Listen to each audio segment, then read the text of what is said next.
अगू वालेकुम सलाम लाला मेहरबानी करके नहर ते सही थी वो नहर ते 9 अंगल पानी चढ़ गए तो सब मेहरबानी करो कोई पैसे शैसे इमदाद करो कोई पढ़ा सटूं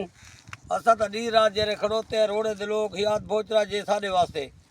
तू सब मेहरबानी करके चावल लेंदे खड़े इनते सही भी नहीं वेची दे इनते आओ का लुड़न ते खड़ी इनते आओ तू सब पानी वादा घाटा थींदा खड़ोते देखता वञो सकड़ा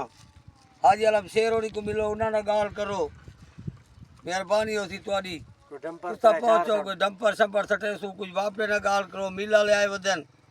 उन्हां ना गाल करो